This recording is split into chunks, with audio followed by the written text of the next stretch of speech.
If you could step back 2,000 years into Jerusalem, the air would be thick with expectation. The Jewish people were watching the horizon for a promised deliverer, the Messiah. They pictured a warrior king, a political liberator, a restorer of David's throne. Then along came a humble carpenter from Nazareth proclaiming he was that Messiah. But here's the thing, the Messiah they expected didn't look like Jesus. That's at the heart of why so many Jewish people didn't accept him then, and still don't today. Today we're laying the biblical foundation for understanding those expectations, and why they matter for prophecy right now.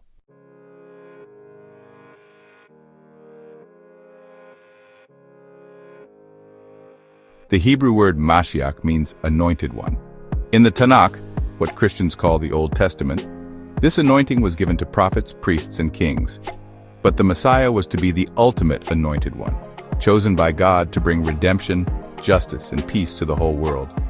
We find this foundation in 4 core Messianic prophecies: Isaiah chapter 9 verses 6 and 7, a child born, a son given, whose government will never end, ruling on David's throne in righteousness forever. The Hebrew Pelayotz, El Gibor, Aviad, Sar Shalom, that's Wonderful Counselor, Mighty God, Everlasting Father, Prince of Peace, signaled a divine authority, but also a kingly reign. Jewish interpretation historically emphasizes the political throne of David. Jeremiah chapter 23 verses 5 and 6, a righteous branch from David who will reign wisely, execute justice, and bring salvation to Judah and Israel. Rashi, the medieval Jewish scholar, taught that this was a literal descendant of David who would restore Israel's sovereignty. Micah chapter 5 verse 2, a ruler from Bethlehem, whose origins are from ancient days. Bethlehem was the city of David, so this tied directly into the kingly line.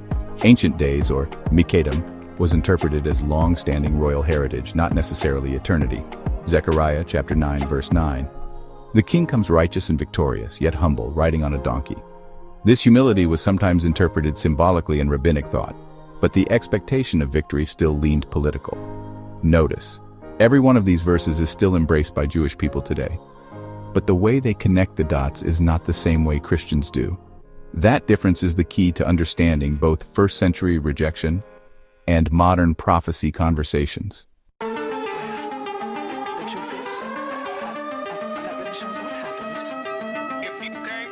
Over centuries, Jewish thought solidified specific criteria for the Messiah, many preserved in the Talmud and later in Maimonides' 13 Principles of Faith.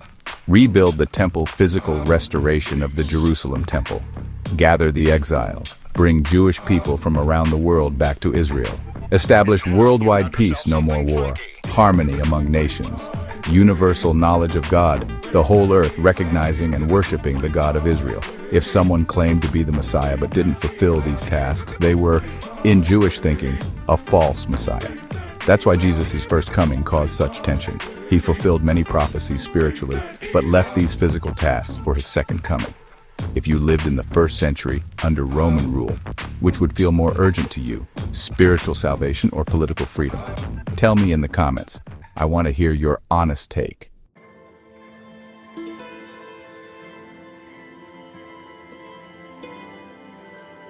By the time of Jesus, Israel had been under foreign control for over 500 years. Babylon, Persia, Greece, and now Rome. Taxes were crushing. Roman soldiers could force you to carry their gear at any time. Religious leaders were split between cooperation and resistance. The longing for a Messiah wasn't theoretical. It was desperate hope. Passover each year was more than a meal. It was a reminder of God's deliverance from Egypt, and a prayer for God to do it again, this time against Rome. During Sukkot, the Feast of Tabernacles, the hope was for God to tabernacle among his people once more in glory. Even Hanukkah, rooted in the Maccabean revolt, celebrated victory over foreign powers. The popular imagination had fused Messiah with military liberator, like a new King David. This was the filter through which many heard Jesus' words, and it explains why prophecies about a suffering servant were often overlooked or reinterpreted.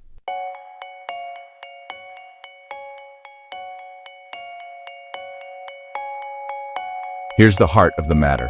The Hebrew Bible paints 2 pictures of the Messiah reigning king. Isaiah chapter 9, Jeremiah chapter 23, Micah chapter 5, Zechariah chapter 9, Psalm 2, suffering servant, Isaiah 53, Psalm 22, Zechariah 12 verse 10. Most first-century Jews expected the king first, suffering later. If at all, early Christians saw the suffering servant fulfilled in Jesus' first coming, with the reigning king yet to come. This misunderstanding was not about rejecting Scripture. It was about which picture to prioritize.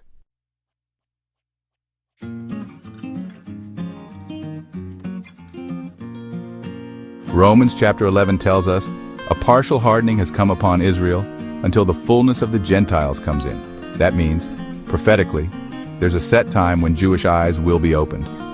Understanding their historical expectation isn't just academic. It's a key to seeing how God's prophecy timeline will unfold in our lifetime. Even now, Jewish scholars speak of awaiting a Messiah who will meet those original criteria.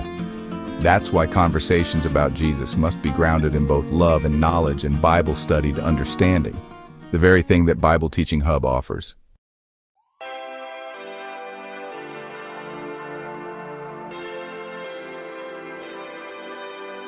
Next week, we'll dig into why many Jewish people in Jesus' time didn't see him as the Messiah, even when he fulfilled prophecy, and how that ties to events happening today. If you want to go deeper right now, you can download our free Bible study guide on the timeline of fulfilled prophecy. Just click the link in the description or the pinned comment, enter your email, and it's yours, absolutely free. And hey, to help us spread the word of God, please like, subscribe, comment, and share. Ring that notification bell so you won't miss next week's episode. Let me know in your comment what you think of this new format for Prophecy School.